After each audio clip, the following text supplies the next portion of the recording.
반갑습니다.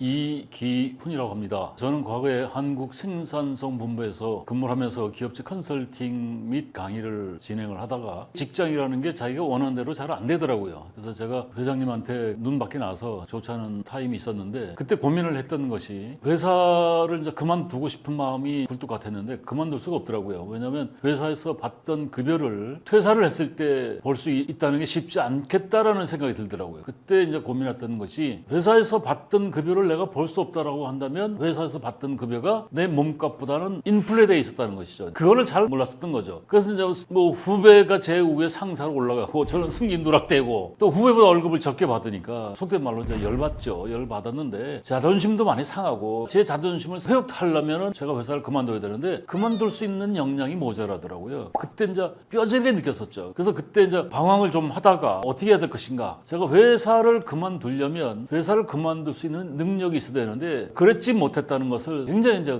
반성을 하고 그래서 이제 철저하게 준비를 해서 회사를 이제 사표를 내고 나올 때 얼마나 기분이 좋았는지 뭐 육회, 통쾌, 상쾌라는 말이 있듯이 진짜 삼쾌 날아갈 것 같더라고요. 나와서 이제 고생을 했지만 어쨌거나 이제 그때 5년간 준비해서 나와서 이제 이 무림에서 저는 이제 무림이라고 얘기하는데 강호에 나와서 이제 기업체에 1000개 이상의 업체를 다니면서 이제 강의를 했는데 뭐 현대, 삼성, SK, LG 굉장히 많은 회사를 다니면서 강의를 하면서 현장에서 만났던 직장인들을 참 안타까운 것이 언젠가는 이 사람들이 이 회사를 그만두는데 그만둘 때의 그 모습들이 참 안타까운 생각이 많이 들더라고요. 참 안타까운 것이 사람들이 퇴직 이꼬로 은퇴라고 많이들 얘기를 하는 것 같더라고요. 제가 이제 퇴직 관련된 책들을 서점에서 한 30여 권의 책을 이제 구매를 했어요. 그 책들에 보면 하나같이 은퇴라는 주제로 책을 쓰더라고요. 근데 그 내용을 보면은 은퇴가 아니고 퇴직이거든요. 퇴직은 말 그대로 직에서 물러난다는 것이거든요. 그러니까 현재 직업이나 직장에서 물러나서 이제 잠시 멈춰 있는 상태를 퇴직이라고 하고 은퇴라는 것은 한문을 그대로 해석을 하시면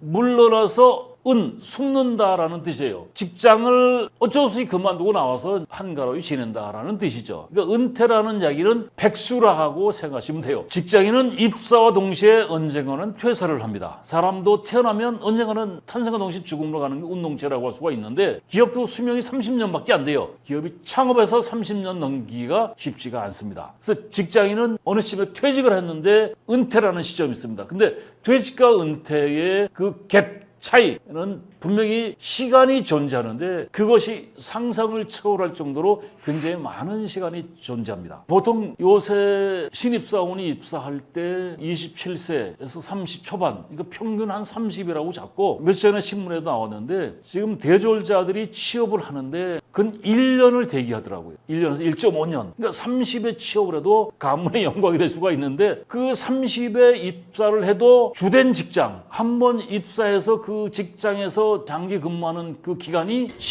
14.5년이라고 하더라고요. 그러면 45세쯤 되면 퇴사를 한다는 거예요. 그 전에 퇴사하는 사람도 많죠. 쉽게 이해를 구하면은 대졸자가 기업에 입사해서 부장까지 가는 사람이 10%가 안 되거든요. 그러면 40 중반에서 52 사이에 퇴사를 하게 된다는 얘기고 임원 승리하는 사람이 옛날에는 1%라고 했는데 지금은 0.1%에서 0.5%라고 하더라고요. 입사해서 45세에서 50에 퇴직을 한다고 가정을 해도 그 퇴직이 은퇴가 아니잖아요. 요새 100세 시대라고 한다면 50에 퇴사를 했다면 그때가 은퇴가 아니고 100세가 은퇴거든요. 저상할 때가 은퇴예요, 은퇴.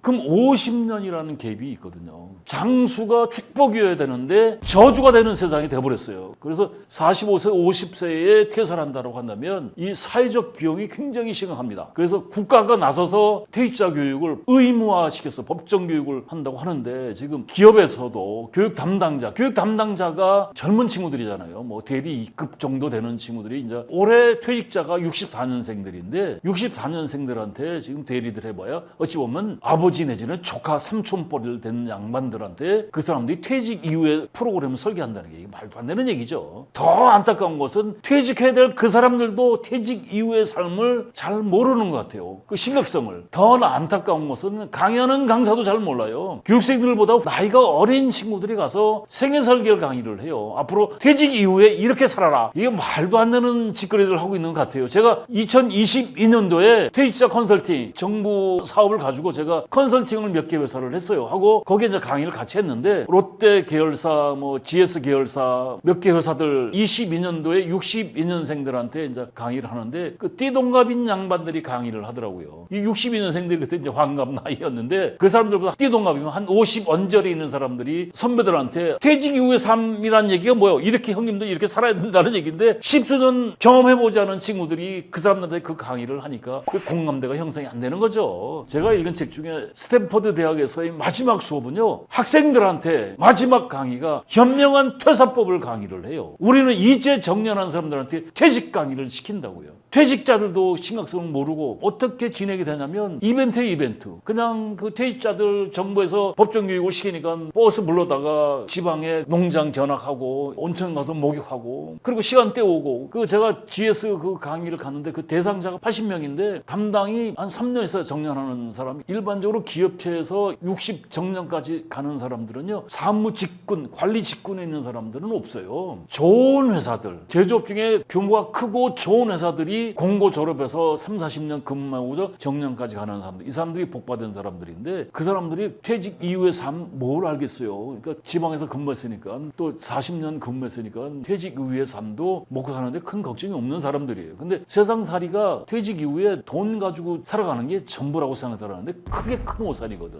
일본 기업은요 신입사원 때 CDP 교육을 합니다. 퇴직 이후까지를 연령별로 20대, 30대, 40대, 50대 생애 설계에 대한 교육을 합니다. 제가 현대자동차 강의를 굉장히 많이 다녔는데 현대자동차에는 사무직군은 이 교육 과정이 없는데 오래전부터 생산직에 계신 분들, 조반장들 30대, 40대, 50대 연령대별 생애 설계 과정들이 있어요. 20대, 30대, 40대, 50대에 어떻게 인생을 설계해야 퇴직 이후에도 멋지게 살아갈 수 있다라는 교육을 합니다. 근데 그것도 교육생들도 역시 형식적으로 앉아서 교육을 받아요. 강사도 마찬가지고 잘 모르잖아요. 그러니까 45세에서 50세까지 직장생활 제1단계가 끝났다라고 하면 그리고 이제 하늘나라 간다라고 하면 은퇴를 한다고 하면 문제가 없는데 45세, 50세에 회사에서 퇴직을 한다고 하면 100세까지 산다고 하면 50년의 세월이 있습니다. 그 시간 동안에 여러 직업을 경험을 하셔야 돼. 재취업을 하셔야 된다고. 근데 재취업이 쉽다 어렵다. 제가 경험한 바에 의하면 거의 불가능하다. 근데 재취업을 해서 이제 어렵게 재취업을 했다 해도 바로 들어가서 6개월 버티기가 쉽지가 않습니다. 그럼 또 정리해고 당해요. 그럼 정리해고 당해서 당장 놀 수 없으니까 일용직 알바를 간다거나 파트타임을 간다거나 그 사이에 또 이제 그 재교육을 받고 그 다시 재취업을 하고 이게 이제 여러 직업을 경험을 하면서 그러니까 다단계 경력 관리를 하셔야 됩니다. 그런 시대인데 지금 모든 시스템 자체가 지금 잘못되어 있어요. 그래서 여러분들 퇴직은 끝난 것이 아니고 새로운 시작점이라는 것을 명심하셔야 됩니다. 보통은 직장인들이 자발적 퇴직이 아니죠. 아웃될 것이라는 것을 사전에 감지한다는 게 어렵습니다. 그리고 보통은 직장인들의 꿈이 뭐예요? 정년까지 가는 꿈을 갖고 이제 입사를 하는데 40 중반에 이제 대다수가 이제 아웃이 돼요. 그러니까 준비 없는 퇴직이 현실이죠. 근데 준비 없는 퇴직이 현실이라는 게 그때가 40 중반, 50 못 돼서거든요. 그러면 요새 결혼들을 몇 살에 해요? 보통은 30 중반이라고 한다면 45세면 자녀가 10살에 10살 초등학교 다닌다고. 거기다 둘 낳았다라고 하면 인생에서 가장 돈이 많이 들어갈 타임이에요. 그때 준비되지 않은 퇴직을 하게 되면 그 사람들의 심정이 어떻겠어요? 여러분들 밤에 술 한잔 거치고 이제 집에 가는데 가로등이 없는 밤길에 막다른 골목에서 칼든 복면 강도를 만났을 때 여러분 심정이 어떻겠어요? 칼을 들이댄다고 하면 공포 그 자체예요. 여러분들 준비되지 않은 직장인들이 어느 날 갑자기 아웃이 되면 직위에서 잘리면 막다른 골목에서 칼든 복면 강도를 만난 그 공포감 이상이라는 거죠. 막막함, 막연함, 갑갑함, 어찌할 바를 모르는 그 현실. 그때 그 공포를 느끼는 강도도 사람마다 달라요. 그러니까 예를 들어서 뭐 경제적 여유가 있는 사람, 여기서 경제적 여유가 있는 사람들은 어떤 사람들이겠어요? 부모 잘 만나서 금수저로 태어난 사람들 상위 몇 프로 외에는 경제적 여유가 없다고요. 또는 이런 거 있습니다. 공포감을 굉장히 심하게 느끼는 사람들은 제가 이제 주된 직장이라고 하는데 주된 직장에서 10년, 15년 근무한 사람들, 한 번도 이직을 경험해 보지 않은 사람들은요, 장기 근속자들은요, 느끼는 강도가 달라요. 그래서 제가 강의 다녔던 회사, 울산의 H중공업이라는 세계 최고의 회사에 구주종을 해본 적이 없던 회사인데 조선 파동 때 구주종이라는 소문이 딱 돌았을 때 장기 근속자, 부장들 중에서 자살하는 사람이 나왔어요.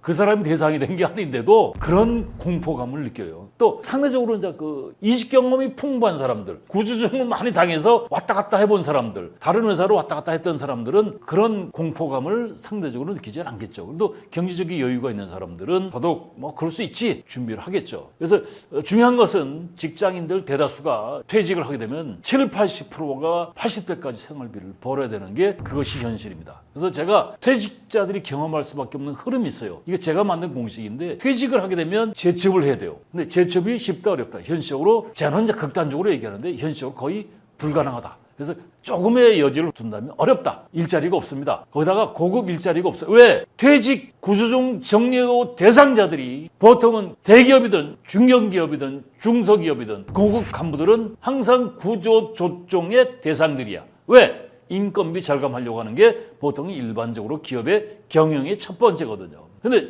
재취업을 했다라고 쳐도 자기가 다니던 주된 직장에서 받던 급여, 복지 그 수준이 50에서 60%밖에 되질 않아요. 또 두 번째가 재취업을 성공해도 6개월을 버티기가 어렵습니다.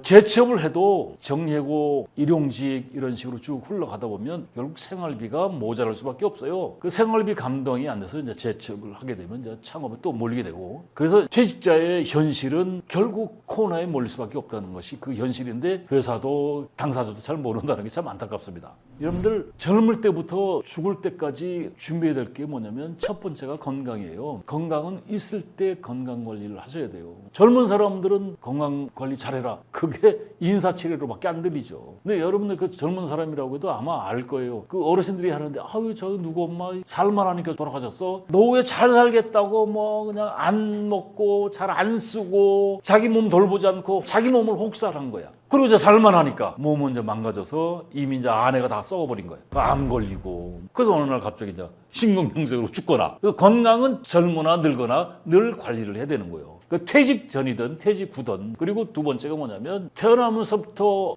만나는 인연이 누구냐면 가족이거든. 나중에 나이 먹어서 이제 결혼하게 되면 배우자가 생기고, 남자는 처가 생기고, 여자는 남편이 생기고, 부부가 만나서 사랑을 하면 저 2세들이 나오고, 그 가족들의 관계를, 부부간의 관계, 부모와 자식 간의 관계, 이 관계를 퇴직 이후에 어찌 해보겠다? 이건 말도 안 되는 소리죠. 그래서 많은 직장인들이 복받은 사람이 정년까지 가는데 정년하고 자기가 30년, 40년간 처자식을 위해서 평생을 희생했다고 생각을 해요. 직장인들이. 그리고 이제 정년하고 딱 집에 가면 그 가족들이 반길 것 같아요? 반기지 않습니다. 왜? 없던 사람이 들어와 앉으면 불편하거든. 그 가족과의 관계도 평상시에 관리를 하시는 거예요. 잘 만드셔야죠. 그 다음에 세 번째가 재산이라는 거, 돈이라는 거. 젊을 때나 나이 먹었을 때나 재테크에 대한 공부는 하셔야 돼요. 그 네 번째가 일이라는 거, 일. 평생 일을 만드셔야 되는데 여러분들 퇴직 이후에 가장 최고로 준비해야 될 것은 죽을 때까지 일을 만드시면 퇴직 이후의 삶 편안합니다. 아무 걱정 없어도 돼. 죽을 때까지 일을 할 수 있다고 한다면. 그러니까 뭐 아주 비근한 예로 도시의 어르신과 시골의 어르신들과의 차이점이 뭐냐면 시골 어르신들의 삶의 질이 워라밸이 워크 앤 라이프 밸런스, 이게 도시의 어르신들보다 시골 어르신들의 삶이 훨씬 행복해요. 왜냐하면 시골에 계신 어르신들은 노후 걱정하지 않습니다. 현금 걱정하지 않아요. 왜냐하면 재산이라는 게 뭐냐면 재는 재물이고 산은 인컴이거든요. 재는 이게 뭐냐면 부동산 이런 것들 얘기하는 거예요. 이 부동산 이거는요 본인한테 도움이 안 돼요. 땅 가지고 있으면 뭐예요? 땅 부자여도 현금이 없어. 그러니까 시골 어르신들은 재와 산에서 산 농사를 지면 수확을 하니까 현찰이 돌잖아요. 그러니까 이분들은 노후 걱정 안 해. 일 걱정 안 하잖아요. 그래서 중요한 것이 퇴직 전이든 퇴직 후든 평생에 생각해야 될 것이 업으로 평생 직업을 만드셔야 돼. 요새 이제 그 엔잡러라는 말이 있어요. 엔잡러. 이게 엔잡러가 직업이 여러 가지라는 뜻이잖아요. 몇 년 전에 투잡, 쓰리잡 이런 게 있었죠. 쉽게 얘기하면 부업이라는 뜻이에요. 부업. 투잡, 쓰리잡. 지금 제가 직업이 많아요. 컨설턴트, 강사, 교수, 책을 몇 권 썼더니 작가라고도 불러주더라고요. 그리고 유튜버라고, 크리에이터라고 또 얘기를 하더라고요. 그 직업이 많잖아요. 그리고 다섯 번째가 친구가 있어야 되는데 친구가 많으면 살 길도 많다. 인간관계. 나이 먹을수록 친구가 있다 없다? 없습니다. 급할 때 찾아갈 수 있는 벗이 없어요. 그럼 내가 누구한테 돈을 빌려달라고 그래? 나하고 가장 친한 사람한테 돈 빌릴 수밖에 없잖아요. 그죠? 그 처음 본 사람한테 돈 500만 원 빌려달라고 하면 미친놈이라고 그러지. 그러니까 돈 빌릴 수 있는 사람은 누구냐? 가장 친한 벗한테밖에 빌릴 수가 없는 거예요. 그러니까 그 속담도 잘못되어 있는 거지. 그리고 노후에 행복한 노후를 준비하려면 마지막이 취미, 놀이, 여가. 우리 사람들 놀지도 못해. 놀 줄을 몰라요. 놀아볼 시간이 없어요. 여러분들 직장 생활을 하는데 여러분들 직장에서 퇴직 이후의 삶을 준비한다는 게 쉽다 어렵다? 이게 쉽지 않습니다. 왜? 회사가 그렇게 만만치가 않아요. 녹록치가 않습니다.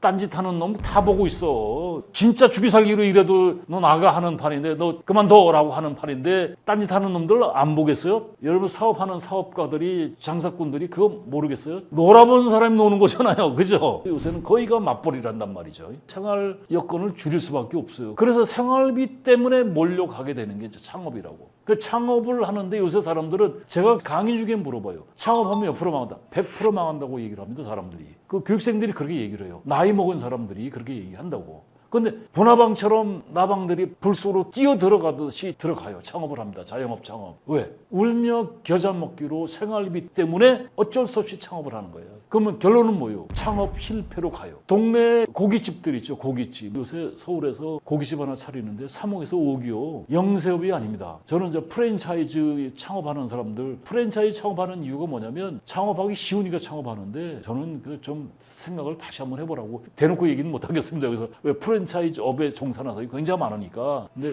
판단들은 잘 하셔야 돼요. 근데 창업을 할 때 3억에서 5억 정도 돈이 들어간다고 하면 자기 돈 가지고 창업하는 사람은 거의 없어요. 빚을 낼 수밖에 없거든. 그러면 50% 이상이 요새 젊은 사람이 똑똑하니까 정책자금, 창업자금, 형제들한테, 부모들한테 빌려서 빚내서 창업을 해요. 근데 그게 90%, 100% 망하면 결국 결과는 어떻게 되냐면 빚더미에 앉게 돼요. 빚더미에 앉게 되면 가정불화가 올 수밖에 없어요. 자식이 아빠를 보는 눈이 달라져. 빚더미에 앉아있는 상태에서 애들 돌보는 게 쉽지 않죠. 그러니까 가정불화가 자꾸 일어나니까 부부싸움 하게 되고 별거하고 이혼하고 이게 공식화돼 있어요. 그럼 결과적으로 가정이 파괴가 됩니다. 이혼을 하든 별거를 하든. 그럼 무늬만 부부죠. 그래서 이제 어떤 사람은 가정에서 버티지 못하고 보는 눈들이 있고 빚쟁이들이 달라붙으니까 집에서 독립을 합니다. 나홀로족들, 쪽방에 가 있는 사람들, 원룸에 고시원, 노숙. 제가 지방에 있는 대학들 또 이 특강을 다녔는데 작년에 그 원주의 모 대학 특강을 갔는데 그때가 이제 그 학생들한테 특강이 한 것이 아니고 교직원들한테 특강을 했는데 거기 원룸이 있더라고. 원룸이 거의 황폐화돼 있더라고요. 거기에 이제 편의점 주인한테 이렇게 물어봤어요. 그러니까 여기 있는 사람들은 학생들 여기 없어요. 학생들은 없고 전부 다 이 나홀로족들. 원주 청주의 원룸 같은 경우 30만 원이면 되더라고요. 그 원룸도 안 되면 고시원 가고 노숙하고 결국 건강 악화 고독사로 가요. 지금 50쯤 되면요 지병들이 한두 개씩 다 있어요. 우리나라 사람들 잘 먹고 잘 살아서 혈압약 있고 당뇨 있고 다 있어요. 그런 사람들은 정상적인 생활을 하면 건강관리가 되는데 저런 정상적인 생활을 못하게 되면 결국 나홀로족들이 되면 하는 일이 뭐냐면 일용직이거든요. 노가다 쉽게 얘기하면. 그 몸이 안 좋으면 일을 못 하잖아요. 그러니까 자기가 지병들을 돌보기가 쉽지가 않죠. 그래서 고독사 하는 게 많이 나오는 거예요. 그럼 결과적으로 어떻게 되느냐? 실버 파산으로 가요. 그 재앙이죠, 재앙. 그래서 요새 제가 강의할 때 그런 얘기합니다. 젊은 사람들, 이게 젊은 사람들이 교육을 받아야 돼요. 젊은 사람들이 이걸 들어야 됩니다. 사실은 60 먹은 사람, 50 후반 먹은 사람들은 지금 얻지 못해요. 30대의 사람들이 이걸 잘 새겨 들어야 돼. 지금도 준비하셔야 돼. 지금 50대 된 사람들 구조조정 정리하고 전에 회사에서 망신주기 인사 굉장히 많이 하거든요. 다른 부서로 옮긴다거나 인사팀장 하던 사람 갑자기 총무팀장 하던 사람 갑자기 영업으로 물류로 보내버립니다. 그럼 창피해서라도 그만두죠. 지금은 절대 그만두지 않아요. 며칠 전 신문에 후배 상사 밑에서 일하는 선배가 나이 먹은 사람들이 영어로 엘더라고 그러거든요. 신문에 엘더라고 표현을 하더라고요. 납작 엎드려가지고 버팁니다. 왜?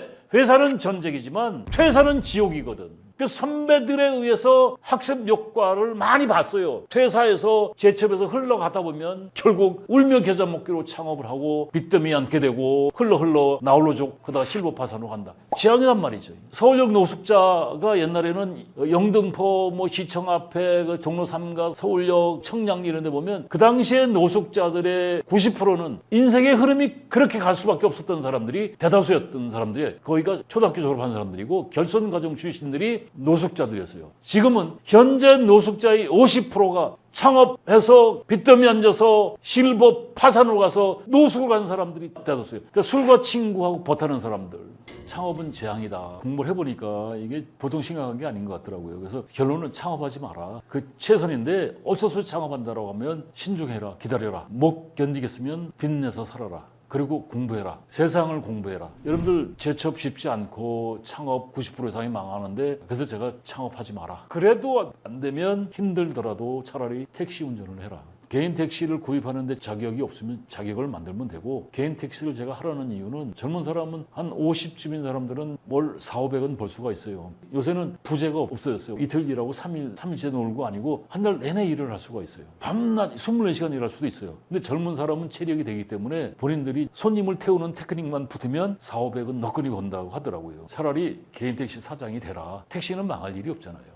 직장이 일어나면 들은 얘기들이 많잖아요. 직장 다니면서 회사에서 근무할 때는 전쟁이고 나가면 지옥이다. 그리고 이제 먼저 퇴사한 선배들 또는 뭐 동기들이 나가서 살아가는 모습들을 보면 만만치 않다는 거 많이 학습을 했어요. 그 제가 이제 퇴직후 막막한 사람들 하늘이 무너져도 솟아날 구멍이 있다라고 얘기를 하는데 제가 이런 경험도 해봤는데 작년 인턴 사원 강의를 한 적이 있어요. 이 대상자가 누구냐면 회사에서 퇴직을 해서 창업했다가 폭망한 사람들이 대다수인 사람들이 할 게 없으니까 재취업을 하는데 계약직으로 일용직으로 이제 중소기업에 입사를 했는데 이 사람들을 정부에서 이제 그 중소기업 대표들한테 당근을 주는 거예요. 작년 인턴 사원들 계약직인 사람들을 정규직으로 전환을 하게 되면 1년까지 급여 지원을 해줘요. 그러니까 중소기업 대표들은 이게 마다할 일이 없잖아요. 근데 그 전에 이 교육을 받아야 돼. 저는 이제 그 3일짜리 교육 과정인데 그 교육 내용이 뭐냐면 창업 어떻게 해라, 재취업 어떻게 해라, 귀농, 귀촌 어떻게 해라 이런 얘기들이에요. 근데 이미 이 사람들은 경험해 본 사람들이야. 그 사람들한테 뭐라고 얘기를 하겠어요? 그게 의미가 없잖아요. 그래서 제가 이런 얘기를 해줬는데 사자 라이온킹 생존 전략을 얘기를 해줬어요. 여러분들 그 초원의 제왕 라이온킹 사자도 굶어 죽습니다. 사냥을 하게 되면 10번 나갔을 때 성공할 확률이 몇 프로? 20%가 안 돼. 새끼들도 생존 확률이 30%가 안 돼. 라이온 체면이 킹 체면이 아니죠. 근데 거기다가 이게 사자들은 혼자 사냥하기가 어려워요. 못해. 떼거리로 몰려다니면서 사냥을 하는 거야. 매복조가 있고 머리조가 있고 사자들의 생태는 부계사회가 아니고 모계사회. 사냥도 암사자들이 하죠. 암사자들이 사냥을 하는데 거기에 이제 암놈, 순놈이 태어나면 순놈이 태어났을 때 순놈들은 집단에서 2년간은 먹여줍니다. 키워줍니다. 3년 차 될 때 숫사자들은 이게 청년 숫사자가 되면 쫓아내버려.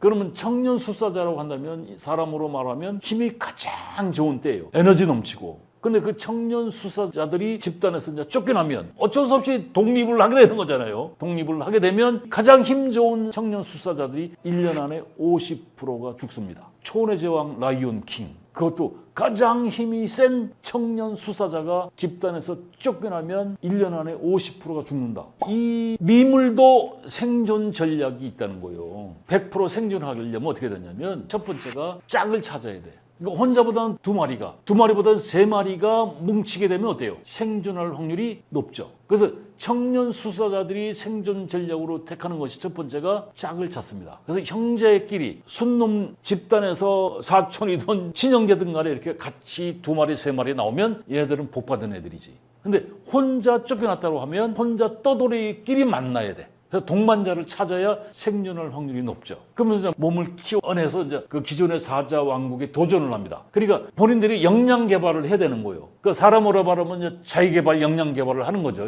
몸집을 키워내면서 이제 싸움에 단련도 시키고 여기서 이제 중요한 게 얘네들이 이제 몸을 키워서 역량 개발을 해서 짝을 찾아가지고 한 마리가 생존할 확률이 적으니까 두 마리, 세 마리가 이제 뭉쳐서 몸을 키워서 기존의 사자 왕국에 도전을 합니다. 그럼 아마 그런 거 보신 적 있어요. 그 기존 집단의 외부에 있는 떠돌이 사자들이 공격을 해가지고 기존의 왕을 죽이면 새끼들 죽이잖아요. 새끼들. 자기 이제 2세들을 또 이제 키우려고. 그러면 이제 기존의 사자 왕국의 한 마리면 두 마리, 세 마리가 공격하면 어때요? 감당이 안 되죠. 그래서 사자 왕국의 왕은 한 마리일 수도 있지만 한 마리는 풍전등화, 바람의 등불이라는 얘기예요. 그 두 마리, 세 마리가 있어야 두 마리, 세 마리가 공격할 때 서로 치고받고 할 수 있는 내공이 생기는 거죠. 그래서 생존 전략의 첫 번째가 동반자를 찾아야 되고 두 번째가 역량 개발을 해야 되고 몸을 만들어야 되고 세 번째가 희생입니다. 그러니까 두 마리, 세 마리가 이제 사자 왕국을 이제 그 공격해서 자기들이 성공을 했다. 기존의 그 왕을 물리치고 자기들이 이제 왕이 됐을 때 권력을 얘네들은 공유를 합니다. 사람은 권력을 잡았을 때 공유하지 못하거든요. 1인자와 2인자 확실하게 구별이 되는데 얘들은 같이 공유를 합니다. 권력을. 그래서 이게 코너에 몰렸을 때 퇴직하고서 막막한 상태에서 어떻게 할 것이냐. 생존 전략이 라이언 킹의 생존 전략을 벤치마킹 하시면 돼요. 첫 번째가 퇴직자의 생존 전략은 사자가 생존하기 위해서 짝을 찾듯이 친구를 찾아내시면 돼요. 두 번째는 공부를 하셔야 되거든요. 도서관 다니기. 그리고 이제 희생 배려. 이게 인간관계거든요. 퇴직자가 코너에 몰렸을 때 솟아날 구멍을 만들려면 결국 친구를 다시 한번 생각해 보시고 그다음에 공부 다시 한번 해보시고 이 역량 개발 다시 하셔야 되는데 내일 배움 카드를 활용하면 좋다. 그리고 이제 인간관계 다시 한번 생각해 보시고 돌아온 인생을 한번 생각해 보시는데 살다 보면 제가 5R이라고 하는데 제가 쓴 책에 이 퇴직과 은퇴 사이라는 책에도 제가 이걸 정리해 놨는데 살아온 인생을 다시 한번 정리해 봐라. 복귀하라. 영어로 이제 reflect라고 합니다. 5R, reflect. 그리고 두 번째 중요한 사람에게 다시 연락하기. 결국 코너에 몰렸을 때 방법을 하우투를 찾아내려면 결국 그 하우투는 사람과 연결되어 있을 수밖에 없어요. 그러니까 저도 힘들 때 일을 하다가 강의를 하다가 IMF도 경험해봤고 리먼 사태도 경험해봤고 코로나 때도 경험을 해봤는데 일이 없어요. 결국 일을 만들어내려면 내가 알고 있는 사람이 나를 불러줘야 돼. 그래서 그 내가 알고 있는 사람들한테 다시 연락을 하는 거예요. 리커넥트. 근데 사람들이 그런 사람들이 있어요. 전화 잘 안 하는 사람이 있어요. 그 도움을 주고받을 수 있는 사람이 없는 거예요. 전화 비용이 아까워서 이런 사람도 있어요. 그리고 이미지 전화, 리포지션, 살아온 인생을 다시 한번 생각해보고 그다음에 릴렉스, 여유를 가져라 이거죠. 그리고 도움이 되는 사람 끌어오기, 리크루트. 중요한 사람한테 다시 연락을 해서 그 사람들을 통해서 도움을 요청을 하셔야 돼. 그 중에 다 도와줄 사람들은 아니거든. 이렇게 하나는 말로 간 본다고 그러죠. 제가 지금도 현직에서 일을 할 수 있는 것은 저 리커넥트와 리크루트를 할 수 있기 때문에 가능하다는 얘기예요. 그래서 이제 이 논어에 나오는 얘기인데 제가 강의할 때 제가 이제 한 10년 후에 만나도 저를 기억하는 내용이 두 가지가 있어요. 첫 번째가 버텨. 이게 무슨 소리냐면 회사에서 항상 요새는 상식 구조 조정의 시대잖아요. 회사에서 늘 사람을 아웃시키려고 그냥 혈안이 돼 있어요. 그래도 창피 주기, 무한 주기, 한직으로 밀어내기 해도 최고의 재테크는 버티는 거예요. 왜? 나오면 지옥이라는 것이죠. 그래서 제가 버텨라는 거죠. 복창을 시킵니다. 쉬는 시간 딱 강의 쉬고 나와서 이제 강의 시작할 때 복창시킵니다. 버텨! 하면 이제 버텨. 3일 내내 버텨 소리 해. 10년 만에 나를 만나도 버텨. 그리고 두 번째가 제가 복창시키는 게 불러주는 사람 있을 때 빠는 거야 라고 얘기하는데 불러주는 사람 있을 때 한 잔. 요새는 혼술을 많이 한다고 하는데 그건 혼술하는 사람은 한국 사람이 아니요. 불러주는 사람 있을 때 한 잔 하는 거죠. 그래서 제가 편하게 불러주는 사람 있을 때 빠는 거야. 이게 논어에서 나온 얘기입니다. 이게 논어에서 나오는 얘기가 논어 하기 편에 하기에 첫 번째가 하기 시습지면 불역 열어라. 배우고 때때로 익히면 이 또한 즐겁지 아니한가. 그 하기가 버티라는 소리요. 버티면서 공부해라. 두 번째가 유붕자원 박내면 불역낙고라. 불러주는 사람 있을 때 먼 데서 나를 찾아오면 이 또한 기쁘지 아니한가. 그걸 우리말로 제가 해석을 하는 거예요. 불러주는 사람 있을 때 빠는 거야. 그래서 여러분들 세상은 내가 원하는 대로 흘러가지 않고 준비된 퇴직을 하는 사람 거의 없습니다. 그런데 준비된 퇴직을 하든 준비되지 않은 퇴직을 하든 정년을 하든 정년해도 60, 100세까지 산다라고 하면 40년을 버티셔야 돼. 근데 그 40년을 놀고 먹을 수는 없습니다. 현직에서 일을 할 수 있다고 하면 최고의 대접을 받을 수가 있어요.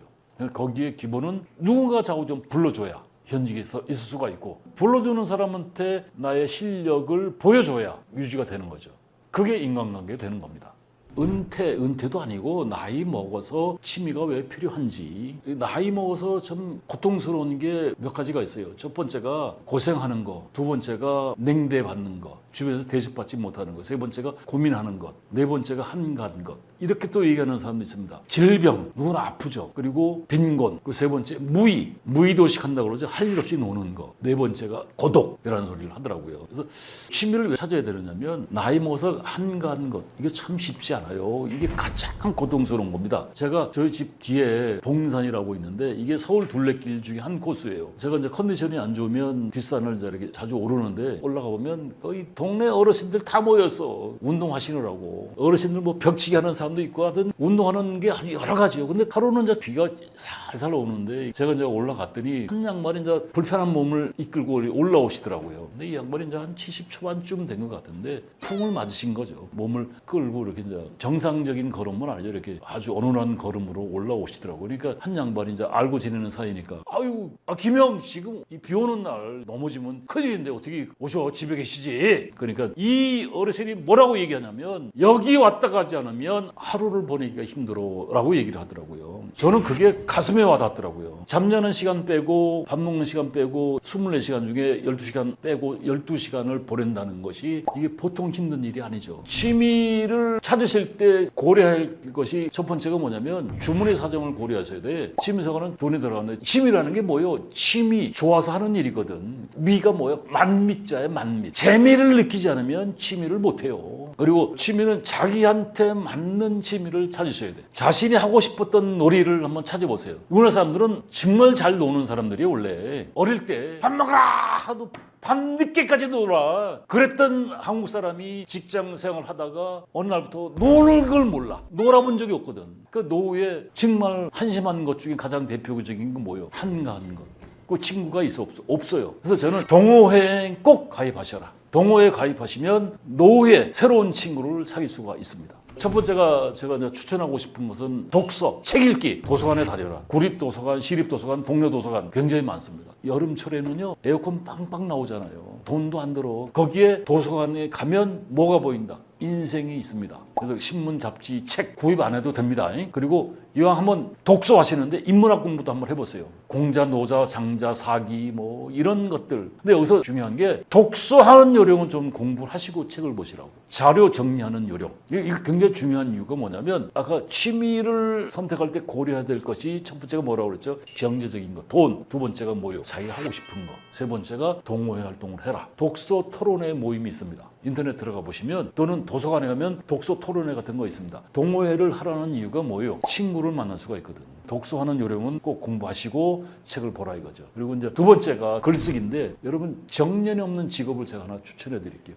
시니어 작가가 한번 돼보세요. 여러분들 글이 투박해도 살아낸 자기 인생살이를 글로 쓰는데 투박해도 행간의 깊이가 있습니다. 글쓰기 공부를 하실 때 도서관에 가면 글쓰기 책이 있어요. 글쓰기 책들을 좀 보시고 돈 안 드는 직업이죠. 글쓰기라는 직업. 제가 글쓰기에 대한 공부를 좀 해서 책을 좀 몇 권을 내다 보니까 테크닉이 붙더라고요. 제가 아는 친구가 자기는 책을 100권을 내다 보니까 SBS 생활의 달인에서 연락이 왔다는 거예요. 하루면 책을 쓸 수 있다는 거야.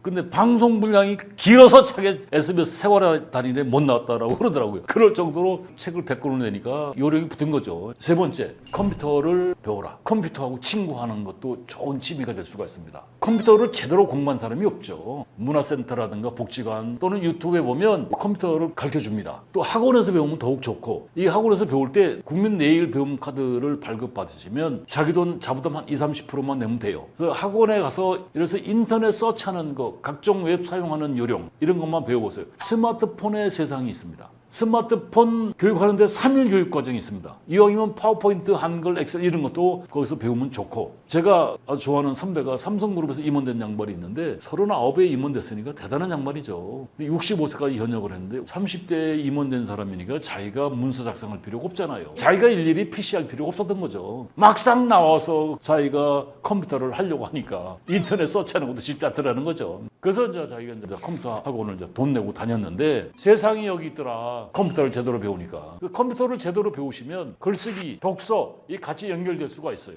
그리고 바둑을 좀 두시면 인터넷 바둑 뭐 제가 아는 선배 교수가 사무실에 와가지고 이게 한 15년 전인가 넷마블을 깔아줬어요. 바둑 도보라고. 아침에 2판 두니까 오전이 가고 오후에 2판 두니까 하루가 가더라고. 인터넷 바둑만 둬도 일주일에 3일 정도는 노는 건 일도 아니야.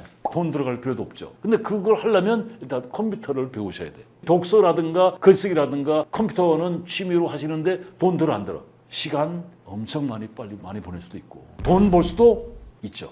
여러분들 취미 테크 재테크라고 얘기를 하는데 취미를 돈으로 만들 수 있으면 금상첨화. 네 번째가 추천해주고 싶은 건 SNS 하기. 블로그, 인스타, 유튜브를 해보니까 새로운 직업으로 만들 수도 있더라고요. 남들이 뭐 크리에이터라고 불러주는데 작년에 유퀴즈 언더블락에 조용문 선생이 나오셨는데 이 양반이 41년생인데 41년생이면 지금 올해 연세가 84시죠. 84. 근데 조폐공사에서 근무를 하셨다고 그러더라고요. IMF 때 정년 1년 남겨놓고 이제 자기가 명퇴를 했는데 나와서 사업 실패를 해서 창업 실패를 해가지고 상당히 많은 재산을 잃었다고 그러더라고요. 그래서 그 후유증으로 실어증이 걸리고 기억상실증이 와서 아주 오랜 시간 개고생을 했다고 그러더라고요. 실어증과 기억상실증이 왔으니까 바깥에도 못 나가잖아요. 그러니까 몸이 굉장히 이제 쇠락을 했는데 서울시에서 실버 택배 모집을 했대요. 그때 그 자격 조건이 뭐냐면 문자를 보낼 수 있는 사람. 스마트폰으로. 에이, 요새 스마트폰 보내지 못하는 사람 얼마나 되겠어요? 그렇지 않더라고요. 60 중반 넘어서 문자 보낼 수 없는 사람도 꽤 있어요. 근데 이 양반 지금 83시지 않습니까? 83. 합격을 해야 되는 거예요. 문자 보낼 수 있는 10대 1 경쟁률 들고 자기가. 그래서 종로 3가역에 출근해서 사무실에다가 전화로 출근 보고한답니다. 그래서 역사에서 대기하는 거야. 그래서 콜이 오면 이제 택배를 가고. 코로나 오기 전에는 5만 원 이상 10만 원을 벌었는데 작년에 23년도에 유퀴즈에 나왔으니까 22년도, 21년도, 20년도 코로나 때 3만 원도 못 벌었대요. 근데 13시간을 대기하는 거야. 그러니까 유재석이가 어휴 어르신 13시간 대기하고 3만 원 이거 너무 적지 않습니까? 그러니까 이 양반이 그 3만 원이 얼마나 귀한 돈인데 13시간 대기하는 것을 대기라고 생각하지 않고 자기는 일이라고 생각했다는 거예요. 조영문 선생이 이제 그 유퀴즈에 나올 수 있었던 비결이 뭐냐면 이 양반이 블로그로 해서 유명해진 사람이야. 그래서 그 이제 유재석에게 물어봤어요. 그 블로그를 왜 하셨냐라고 하니까 자기가 사업 실패라고 많은 재산을 날리고 실어증과 기억 상실증 걸려서 고생을 했는데 그래서 자기가 지금 모든 활동 택배를 하면서 또는 이제 자기 일상을 움직일 때 사진을 찍고 그거를 이제 일기 쓰듯이 글을 썼다는 거예요. 기록으로 남기기 위해서. 근데 이 양반이 재밌는 얘기하는데 이 양반이 글쓰기 요령을 배우신 거예요. 제목을 잘 적어야 된다는 거야. 그 3만 원이 큰 돈이다. 그래서 건강도 굉장히 좋아졌다라고 얘기를 하더라고요. 5번째가 운동. 유튜브 한번 보세요. 유튜브에 운동에 뭐가 나오냐면 자전거도 배드민턴, 테니스, 탁구, 당구, 골프 돈 되죠. 돈 엄청 들어가죠. 파크 골프, 게이트볼, 축구, 야구, 농구, 바둑, 장기, 걷기, 등산 해서 다 운동이죠. 근데 중요한 건 나이 먹어서 돈 들어가면 돼 안 돼. 제가 등산을 다니거든요. 취미 활동을 할 때 기본은 동호회에 가입하라고 제가 얘기를 했죠. 등산을 갈 때 백두대간 갈 때 혼자 가면 굉장히 위험하거든. 그리고 혼자 가면 비용이 더 들어요. 그러니까 들머리 날머리에 들머리 갈 때 돈 들죠. 날머리에서 또 올라오려면 또 돈 들죠. 근데 등산 동호회 가면 산악회 버스 타고 가면 산악회 대장도 있고 그것도 산버스도 있고 안전하죠. 근데 지금 28인승이 얼마를 받냐면 5만 5천 원에서 6만 원 사이를 받아요. 그러면 산에 가다 내려와서 또 각자 n분의 1 해도 이제 밥 먹으면 10만 원 들잖아요. 일주일에 4번 가면 40만 원이요. 그러니까 모든 취미는 돈이 들어가요. 그래서 운동을 하실 때 등산을 가는데 10만 원씩 가서 40만 원 든다고 한다면 이게 돈을 어떻게 벌 수가 있냐면 등산을 하면 돈을 왜 버느냐. 백두대간 가면은 한 번은 무박으로 가는 경우 27km, 30km까지 걸어요. 그러면 15시간을 걸어야 돼. 그때 가면은 내가 여기 와서 이 개고생을 하나 나중에 기어갑니다. 근데 그걸 한번 갔다 오면 병원을 덜 가게 돼 있어. 그 병원 가는 횟수가 줄어드니까 나이 먹었을 때 생활비에서 의료비 부분이 상당히 떨어질 수가 있어. 건강하면서 오래 사는 게 진짜 축복받은 인생이잖아요. 그래서 건강저축을 하셔야 돼. 그래서 운동은 건강저축을 하기 위한 운동을 하시면 더 좋습니다. 그 운동에 게임을 하는 사람들이 있는데 게임은 저는 권장하고 싶지 않아요. 왜냐하면 게임은 운동이 아니에요. 제가 이 운동 중에 3가지를 제가 추천을 합니다. 첫 번째가 걷기. 걷기는 또 동호회에 가입하시면 서울엔 둘레길이 꽤 많습니다. 서울 둘레길, 북한산 둘레길, 강화회길 뭐 엄청나게 많아요. 근데 요 서울 인근에 있는 둘레길 같은 데 가면은 일단 버스 비용이 안 들죠. 절약이 될 수가 있어요. 탄핵에 가면 지리산 둘레길, 뭐 인제천리길, 제주도 올레길 이런 데는 돈 들어 안 들어? 돈이 굉장히 많이 들죠. 지리산 둘레길 같은 데 가려고 보세요. 왕복 9시간이요 버스로. 그거 가자면 안 가래요? 안 가요. 왜 가냐고. 그 9시간 버스 타고 가는 거예요. 근데 그거를 여행이라고 생각하면 다닐만 하죠. 그리고 이제 동호회에 가입하시면 산에 대한 정보 전문가들하고 같이 하니까 안전. 걷는 것은요, 걷기 하는데 둘레길, 서울 둘레길, 북한산 둘레길, 뭐 강화예길 이런 데는요, 절대 혼자 가시면 안 됩니다. 왜냐하면 그런 길을 걷다가 사람이 갑자기 재난이 당할 수도 있거든요. 몸 자체가 혈압이 안 좋아서 갑자기 의식을 잃을 수도 있는 상태도 될 수도 있어요. 그래서 걷기 할 때는 꼭 친구랑 같이 가셔야 돼요. 그래서 제가 이제 그 강의 중에 이 얘기를 하는데, 제가 건강관리한테도 인기 강사예요. 왜 인기 강사냐면 제가 의사도 아니고 약사도 아닌데 그 의사도 약사의 전문가적인 입장에서 강의하는 게 아니고 건강관리, 제가 아픈 걸 가지고 얘기하는 거거든. 나이 먹으니까 제가 등산을 30년 했는데 혈압이 있어요. 혈압이 유전이야. 집에서 어머니가 혈압이에요. 그래서 혈압약 먹은 지 오래됐어요. 근데 등산을 오래 하고 제가 헬스를 하다 보니까 당뇨가 안 왔는데, 제 동생은 당뇨가 예전에 왔어요. 제가 복숭아뼈가 부러져가지고 운동을 6개월을 못했더니 하늘이 또 선물을 주더라고. 당뇨가 온 거예요. 그 당뇨약을 먹어요. 근데 그게 당뇨약을 안 먹을 수 있었던 비결이 등산을 다녀서 이제 좋아진 거죠. 그래서 그런 얘기를 해주는데, 당화 혈색소가 한번 나중에 피 검사할 때 체크해 보시라고. 5.5 이하가 정상이야.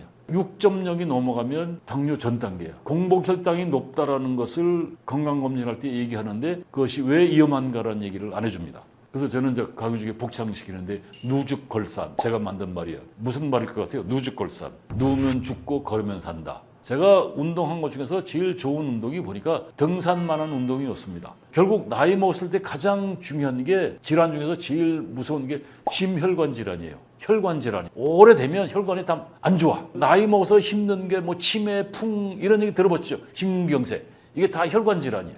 그걸 예방하는 것은 역시 걷기와 등산, 누죽걸산. 건강 저축에 가장 중요한 게 근육 저축이에요. 근육 만들기 하면 많은 병을 예방할 수가 있어요. 제가 지금 헬스를 25년째 하고 있는데 많은 병이 예방이 됩니다. 혈압, 당뇨, 심혈관 질환. 근데 병이 오면, 혈압, 당뇨 뭐 이런 것들이 오면 그걸 관리를 해야 되는 거예요. 오기 전까지 예방을 하면, 당뇨가 걸려보니까요, 그전에는 몰랐는데 초콜릿, 사탕, 달달한 거 많이 먹어도 문제가 없었는데 당뇨 딱 오니까 그거 먹을 때 굉장히 조심해야 돼. 그래서 언제 주로 초콜릿을 먹냐? 산에 갔을 때 먹어요. 그때는 마음 놓고 먹죠. 그럴 때 외에는 집에서 내가 초콜릿 먹고 사탕 먹으면요, 당장 집사람이나 애들이 난리칩니다. 당뇨 환자가 이런 얘기를 해요. 근데 그거를 상쇄할 수 있는 것이 근육이라는 것이죠. 10년 젊게 보이는 사람이 있고 10년 늙게 보이는 사람이 있다고 얘기를 하잖아요, 보통. 그러면 10년 젊게 보이는 사람과 10년 늙게 보이는 사람, 이 만나면 20년 차이 나는 거죠. 친구 사이에도 20년 차이가 나요. 그래서 체육관에서 운동하시는 어르신들이 보면 일단 건강하시고, 건강하시니까 사고 자체가 긍정적입니다. 몸이 아프면 사람이 짜증을 내고 부정적일 수밖에 없어요. 그래서 운동을 하시는데, 취미로 하시는데 등산, 걷기, 헬스 이거는 기본적으로 해주시면, 또 동네에서 하시면 동호회에 가입하시고, 제가 체육관에 25년 다니니까 친구가 굉장히 많아요. 형님도 있고 동생도 있고 외롭지가 않아. 6번째 제가 추천해주고 싶은 것은 재테크 공부하세요. 노후의 5대 리스크 중에 중요한 리스크가 뭐냐면 금융사기입니다. 금융사기 당하는 이유가 뭔지 아세요? 대다수가 부족한 생활비 때문에 금융사기 당하는 거예요. 그러니까 모르면 당하는 거예요. 그래서 주식 공부해보시고, 경매 공부해보시고, 부동산 공부해보세요. 재밌습니다. 제가 투기하라는 게 아니고 투자하라는 얘기예요. 소액으로 도서관 가서 자료 많죠. 유튜브 활용할 수도 있고, 국민내일보험카드 가지고도 소액으로 투자해서, 이래서 주식은 옛날 얘기지만 지금 한 1000만에 치는 고스톱판이요. 저는 주식하지 말라고 했는데, 나이 먹어서 주식으로 고수가 되면, 엄청나게 큰 돈 가지고 주식을 하게 되면 눈이 뒤집어져가지고 잘 안 보여. 소액으로 그대로 한 돈 1,000만 원 가지고 투자를 하시면 진짜 고수가 돼서 1,000만 원 가지고 투자를 했을 때 한 달에 30만 원이든 50만 원이든 따먹으면 나이 먹었을 때 생활비에 굉장히 큰 보탬이 되는 거죠. 더 나아가서 책을 또 집필할 수도 있고 유튜브 활동할 수도 있고 새로운 직업을 만들어낼 수도 있잖아요. 그래서 저도 지금 안 하던 주식 공부도 지금 하고 있는데 저는 이제 경매 공부를 좀 더 해보고 싶어요. 경매 공부하면 주식과 경매 공부 잘 하시면 새로운 직업을 만들어낼 수도 있습니다. 제 선배 한 양반이 삼성에서 이제 임원을 하시다가 정년을 하셨는데 정년까지 갔으니까 이 복 받은 분 아닙니까? 이 양반이 저보다 한 15년 선배이신데 물론 이제 그 강의 다니면서 만났던 양반인데 인품도 있고 벌써 한 20년 전 얘기인데 이 양반이 퇴직하기 전에 퇴직 이후에 뭐 할까라는 생각을 해보니까 집에 있으면 집사람한테 구박받을 것 같다는 생각이 들어서 오피스텔 장을 하나 장만을 했다라고 그러더라고요. 20년 전에 오피스텔은 그렇게 크게 비싸지 않았거든요. 오피스텔을 장만해서 친구들하고 거기서 노는 거야. 근데 이제 그 주변 형님들이 종잣돈을 시드머니를 비자금을 가지고 계셨어요. 한 달에 100만 원 정도는 여유 자금으로 집에서 와이프한테 안 타는 돈 100만 원 정도를 갖고 있었고 그때 이제 멤버들을 자기 친구들을 회원 가입을 3천만 원을 회비로 무슨 자금을 만들었냐면 4명이서 경매 자금을 만든 거예요. 3천만 원. 지금으로 말하면 1억 정도 된 돈이겠죠. 1억 정도. 지금 여러분들 한번 생각해 보세요. 5천만 원을 4명이서 모으면 2억이잖아요. 2억이면 경매 시장에 들어갈 수가 있거든요. 경매라면서 목표가 뭐냐면 1년에 인당 1,000만 원씩 수익을 창출할 수 있는 경매를 하겠다고 그랬어요. 그러니까 그러면 한 달에 100만 원씩 아니에요. 200만 원이니까 200만 원. 원래 자기들이 갖고 있는 용돈이 한 달에 100만 원씩은 있는 사람들인 상태에서 3천만 원 투자해서 월 100만 원의 그러니까 용돈을 만들 수가 있으니까 200만 원이 이제 현찰로 이제 움직일 수 있는 분들 아니에요. 그러니까 나가서 쓸 돈이 없는 거죠. 오피스텔에서 다 해결이 되니까 뭐 동남아 여행 한 달에 한 번씩 갔다 올 수도 있고 골프 치러 갔다 올 수도 있고 아 정말 부럽더라고요. 그래서 새로운 직업을 만드시는 분들 아니에요. 그래서 고수가 되다 보니까 경매를 또 개인적으로 할 수도 있고 7번째 추천하고 싶은 게 어학 공부 뭐 영어, 일어, 중국어 이것도 동호회 활동하면요 또 새로운 친구 만날 수 있죠. 단어 외우기 같은 거 치매 걸리지도 않고 그래서 뭐 여유돈 있으면 일본이나 중국, 동남아 이런 자율 여행 패키지로 가지 않고 동호회에서 이렇게 하면 또 요새 또 일정을 잘 잡더만요. 패키지로 가지 않고 자유여행 하니까 시간도 여유가 있고 하고 싶은 거 다 하고 경비도 절약할 수가 있고 그리고 이제 8번째가 음식 요리하기. 나이 먹을수록 요리 배우세요. 부부 사이도 좋아집니다. 문화센터라든가 뭐 이런 데 가면 요리 공짜로 많이. 여러분 된장찌개, 김치찌개 쉽지 않아요. 그런 거 한번 배워보시면 재미있잖아요. 그리고 또 와인 이것도 진짜 어렵더라고요. 와인 종류만 외우는데도 치매 예방에 굉장히 도움이 되고 와인도 동호회가 있어요. 와인을 적당하게 마시면 치매 예방이 되면서 심혈관 질환 예방이 된다고 그러더라고요. 음식을 만드시고 그 다음에 9번째 취미생활에 음악, 사진, 영화 감상 뭐 이런 것들 많이 있는데 공연, 고궁 탐방 나이 65세 넘으면 고궁 공짜죠? 공짜예요 공짜. 그 동호회 같이 어우러지면 박람회 같은 데 다 공짜야. 그 음악 노래 듣기, 악기 배우기, 기타, 색소폰, 트럼펫, 드럼 이런 것들. 아 드럼 배우면 또 힘 좋죠. 기타 같은 건 돈 크게 안 들고. 사진시기 제 선배도 제 친구도 지금 사진 공부를 제대로 해가지고 사진전 한 친구도 있어요. 블로그에도 올리고 유튜브에도 올리면서 굉장히 바쁘게 지내는 사람이 있어요. 영화 감상 이거 돈 안 들잖아요. 집에서 하면. 공연 역시 동호회 가입하시면 정보 입수하고 경비 절감하고 새로운 친구 만날 수도 있고 농어촌 공사라든가 지방자치단체 그러니까 빈집 연결해주는 이런 프로그램들이 굉장히 많습니다. 체육관에 그 선배 하나가 73세 동네에서 철물점 집수리 하던 양반인데 사업이 예전 같지 않아서 가게 운영하기가 쉽지 않아서 이제 정리를 했는데 집에서 이제 와이프한테 눈칫밥 얻어버리니까 괴롭더라는 거예요. 그래서 이제 저한테 이제 아주 친하게 지내니까 제가 컴퓨터 배우라고 했거든요. 그러니까 인터넷 뒤지다가 빈집 연결 프로그램을 봤던 모양이에요. 그래가지고 이제 경북 예천에 연결해서 1년에 50만 원, 명목상 50만 원이에요. 1년에 50만 원. 집 있고 텃밭. 1,000평. 근데 그 집도 괜찮더라고요. 집 주인들이 부모님 돌아가시고 그 집을 그냥 놔두니까 집은 사람이 안 살면 폐가가 되거든요. 자기들이 이 집을 팔려고 하니까 팔아봐야 돈도 안 되고 그럼 형제간에 나눠봐야 돈도 안 되니까 자기들도 이제 나이 먹었을 때 세컨하우스로 활용하겠다고 이제 그런데 이제 집이 무너지면 안 되니까 이런 집을 이제 연결을 해주는 프로그램들이 많이 있어요. 지방자치단체에서 집수리 비용 주고 집들이 비용 주고 각종 지원금도 해준대요. 그래가지고 거기서 이 양반이 3, 4일 내려가 있고 4, 5일 거기서 있으면서 2, 3일 서울에 올라와 있고 주소도 옮긴 거지 사람은. 그러니까 지원받는 거죠. 너무너무 좋다는 거예요. 세컨하우스. 나이 먹었을 때 세컨하우스 굉장히 좋거든요. 여러분 취미를 하실 때 인생이 바뀔 수도 있어요. 이게 제가 알고 있는 양반 한 분이 취미로 난을 키우는 재미에 이제 빠졌었는데 특별성과급이 나와가지고 연천에다가 이게 한 15년 전 얘기인데 연천에다가 땅을 300평을 샀대요. 그 난을 이제 거기서 이제 자기가 이제 난을 키웠다고 그러더라고요. 그러니까 주말에는 난 농장에 가서 이제 난 키우는 재미에 이제 빠지겠는데 동호회 이제 활동을 했죠. 동호회 가서 이제 공부를 해보니까 정보를 굉장히 많이 얻은 거예요, 그 사람들이. 그러면서 이제 산을 다니면서 이제 막 난 뭐 뒤지러 다니고 그 또 외국에 나가서도 또 공부도 하고 그러면서 이제 블로그 운영도 하고 그러다가 이제 정년하면서 세컨하우스도 자연스럽게 만든 거죠. 난을 공부하니까 정년하면서 이제 또 이제 명퇴금 받은 거 일부를 또 땅에다 투자를 해가지고 지금 이제 한 1000평짜리 됐는데 거기다 이제 간편하게 이제 그 농막 같은 걸 이제 집을 져놨는데 크게 돈 들이지 않고 나이가 이제 70이 넘었는데 만화 눈치 안 봐서 좋고 지금 정신없답니다. 난 강의도 다니고 난이 또 그렇게 비싼지 몰랐어요. 제2의 직업을 만든 거죠. 또 제가 지난주에 자동차 회사에 친한 후배가 40대 접어들면서 이 회사가 굉장히 상시 구조조정을 하면서 선배들이 늘 퇴사하는 모습을 보면서 자기가 이제 40대 접어들면서 그 생각이 들더라는 거예요. 내가 만약에 지금 아웃이 되면 퇴사하게 되면 어떻게 될까? 재앙이 올 수도 있겠다는 생각이 들더라고요. 그래서 우연치 않게 마술 매직에 심취를 했는데 매직 공부를 하는데 이 재미가 있더라는 거예요. 그래서 전문대까지 다녔대요. 자기가. 아주 와이프하고 같이 이걸 배웠는데 그 와이프는 이제 초창기에는 방과후 교사해가지고 돈을 뭐 2군데 3군데 학교에 방과후 교사라면서 몇백을 벌었다는 거예요. 자기보다 더 벌었대. 그 마술을 하면서 친구 동호회 활동을 하다 보니까 많은 인맥도 알게 되고 매직 공연에 참여도 하게 되고 그러면서 이제 강의하면서 매직을 매칭을 하면 새로운 잡을 만들 수도 있겠다라는 생각이 들더라는 거예요. 그러니까 대외 활동을 열심히 하는데 이번에 그 뮤지컬 공연을 한다고 연락이 와서 갔는데 그냥 자기는 거의 뭐 저기 조연인데 뭐 큰 역도 아니라는 거예요. 그냥 낀 거 줘서 이제 자기가 했는데 가서 보니까 이 친구가 메인이더라고. 메인. 젊은 친구더라고. 이 친구가 69년생이니까 지금 55이잖아요. 근데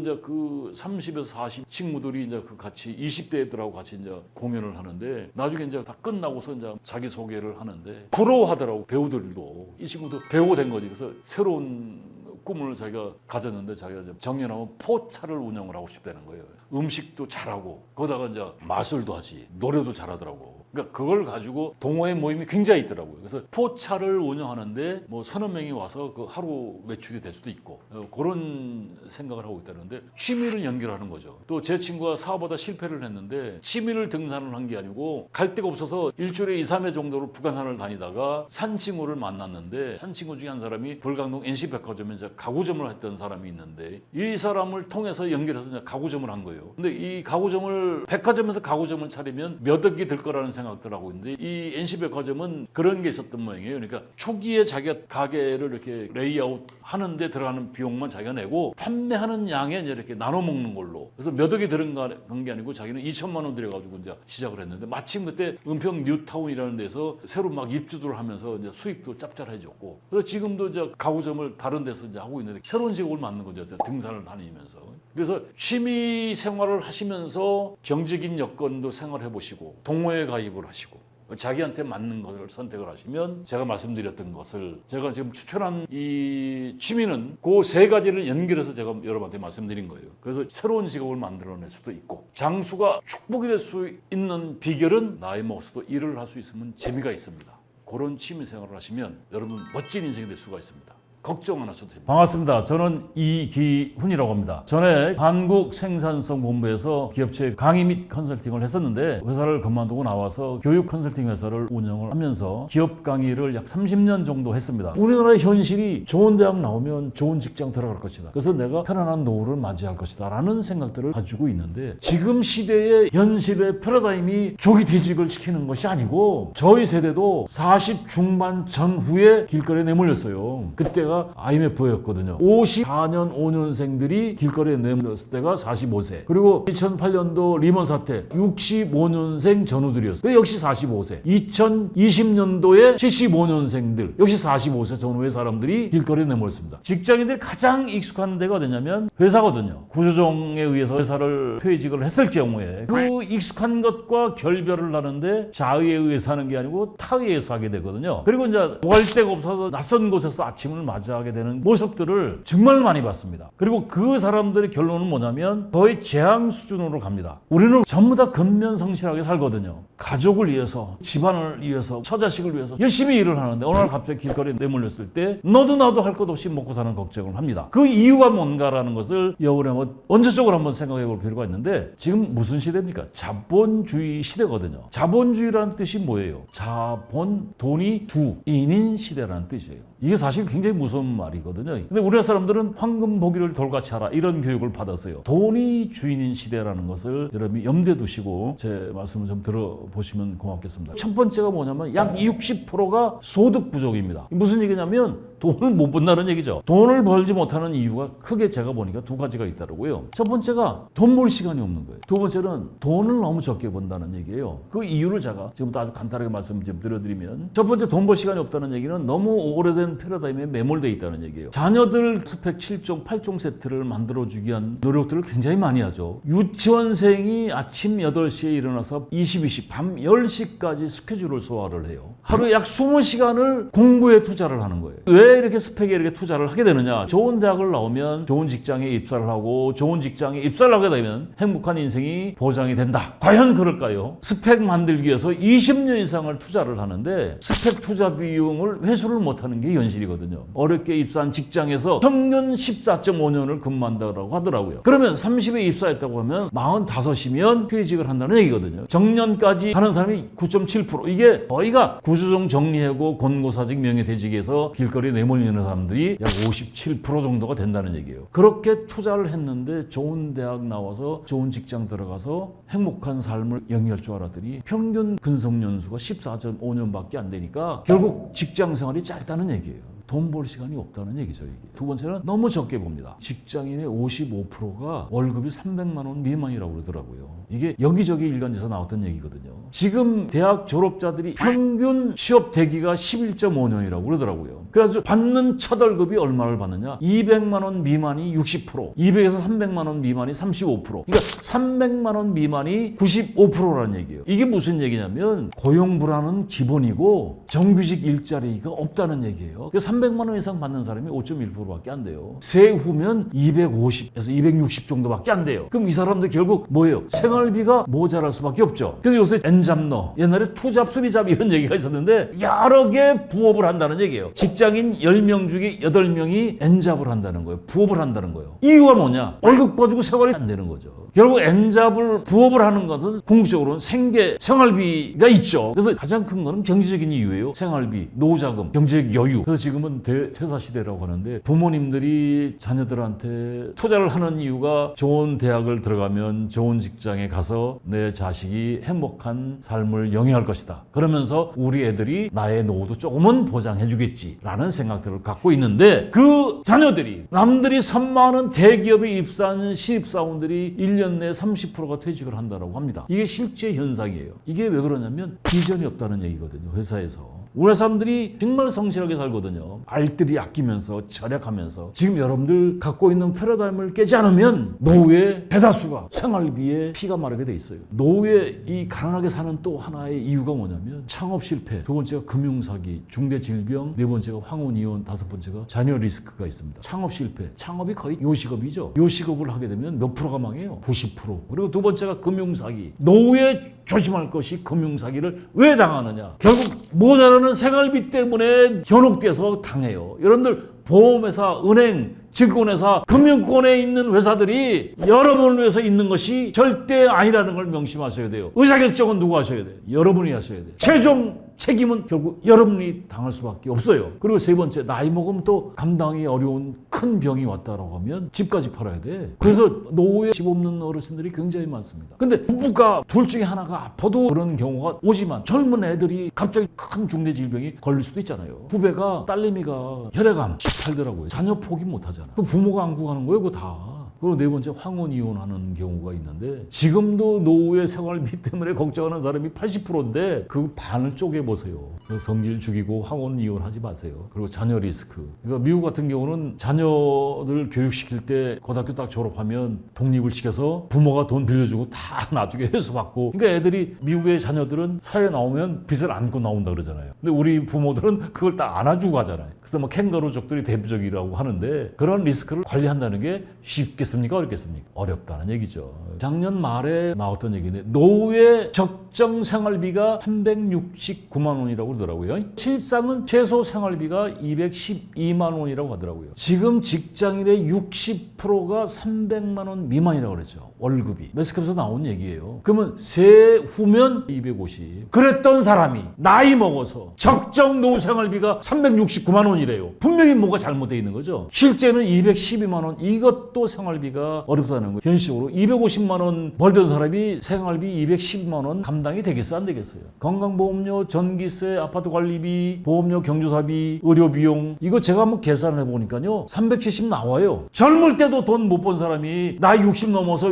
노후 생활비 조달할 수 있는 방법이 있어요? 없어요? 다 그 사실 허구밖에 안 돼요. 노후 부족한 생활비 조달하는 방법은 아주 간단합니다. 6가지를 제가 여러분한테 말씀드릴 건데 첫 번째, 생활비 현실적으로 조달하기 어렵다. 현혹되시면 안 됩니다. 두 번째, 금융사기를 당하면 안 된다. 근데 왜 당한다? 생활비 조달에 현혹돼서 사기당할 수밖에 없어요. 너도 나도 당합니다. 금융권 전문가의 말은 참고만 해라. 모든 귀결은 나한테 책임 있는 거예요. 세 번째, 이게 하이라이트인데 지출 항목을 줄이는 수밖에 없어요. 지출 항목을 줄이는 방법이 보험 컨설팅을 받아볼 필요가 있습니다. 부부가 5, 60만 원, 7, 80만 원 보험료를 내요. 200, 300만 원 미만의 봉급자들이 60%인데 그 사람들이 한 달에 60에서 80을 낸다라고 하면 이건 당연히 문제가 있는 거죠. 컨설팅을 받아보시라는 얘기죠. 그러면 지출 항목을 또 줄일 수가 있고. 그리고 두 번째, 경조사비를 줄여라. 뭘 체면 따져. 당장 여유가 있으면 경조사비 내지만 그 상대도 이해를 해요. 그리고 나이 먹으면 가장 많이 들어가는 비용이 뭔지 알아요? 병원비, 약값이거든요. 의료비를 줄일 수 있는 방법이 뭐예요? 역설적으로 잘 먹어야 돼. 운동을 해야 돼. 그러니까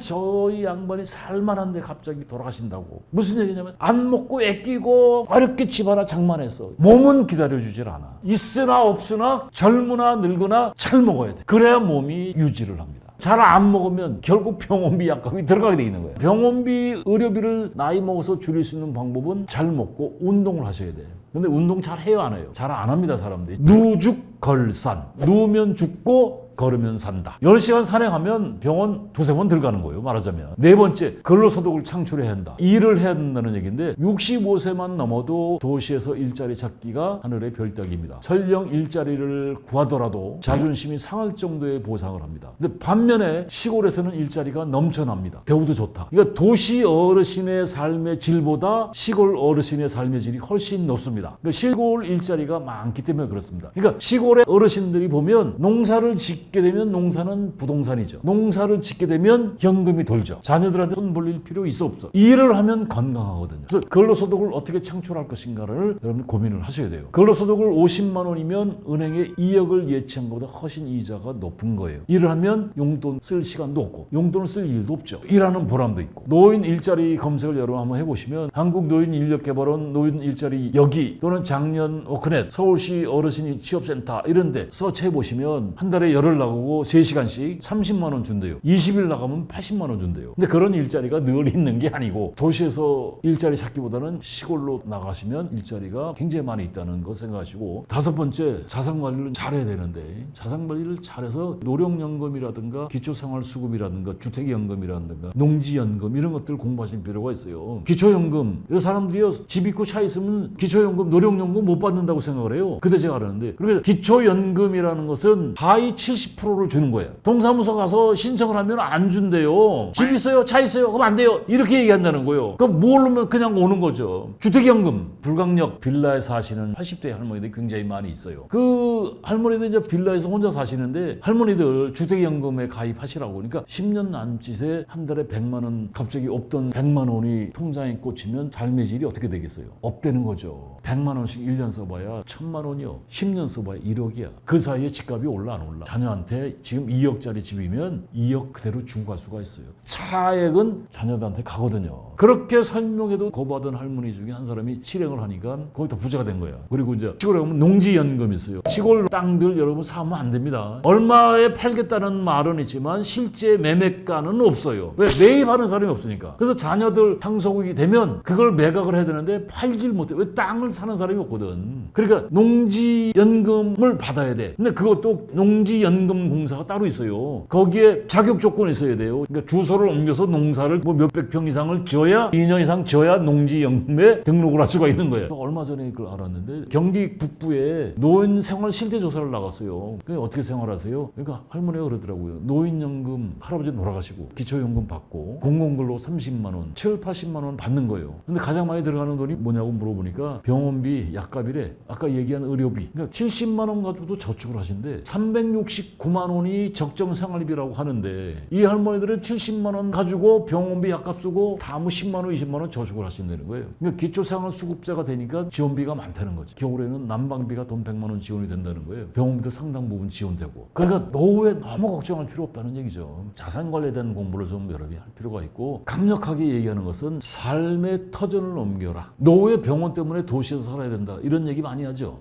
요새 교통이 좋아서 응급조치하고 서울로 올라올 수 있어요. 도시에서 버티지 말고 지방 시골로 삶의 터전을 옮겨라. 시골로 삶의 터전을 옮기면 절대 땅이나 집을 사면 된다 안 된다? 안 된다. 시골 터세 감당하기 어렵다. 이 얘기는 무슨 얘기냐면 기초생활수급자 노령 혜택을 받을 수가 없습니다. 시골에 가면 빈집이 무지 많거든요. 지방자치단체라든가 농업진흥공사 등 빈집 소개하는 사이트들이 엄청 많습니다. 제가 아는 양반이 사업실 비우고 시름시름 하다가 이 양반이 시골로 혼자 이사를 했어요. 집주인이 이제 자식들이죠. 고향집을 처분해봐야 돈도 안 내니까 누가 들어와서 살았으면 좋겠다는 것을 저 빈집 그 사이트에 연결을 해놨더니 이 양반이 연결돼서 들어갔는데 연세를 50만 원 줬대요. 집이 굉장히 잘 지어놨대요. 그리고 딸린 텃밭이 1000평이라 된다고. 그것도 그냥 농사 져서 용돈 버시라고 무상으로 임대를 해줬다는 거. 명목상 정했다는 건데 요새는 그런 빈집이 많습니다. 주민등록을 옮기니까 지방자치단체에서 집수리 비용 지원해주고 이사 비용 지원해주고 집들이 비용, 집수리 비용뿐만 아니라 집들이 비용까지 지원해주더래요. 더 결정적인 거는 맨날 집에서 구박받다가 1000평을 일구니까 일거리가 있으니까 건강도 회복이 되고 점점 젊어지더라 이거예요. 그래서 중요한 거는 65세 넘어가서는 현실적으로 생활비 조달하기가 쉽다 어렵다? 쉽지 않다는 거 여러분 아셔야 됩니다. 여러분들 노후 생활비 너무 걱정할 필요 없어요. 각종 매스컴에서 노후 생활비, 적정 생활비 이런 얘기들을 많이 하는데 현실감이 상당히 전 떨어진다고 생각을 하고 그래서 제가 여러분들 권하고 싶은 얘기는 일을 만들고 자산관리 공부도 좀 하시고 삶의 터전을 옮기시면 100만 원만 가져도 충분하다는 생각이 들어요. 실제로 제가 컨설팅 가면서 만나본 분들도 있었는데 시골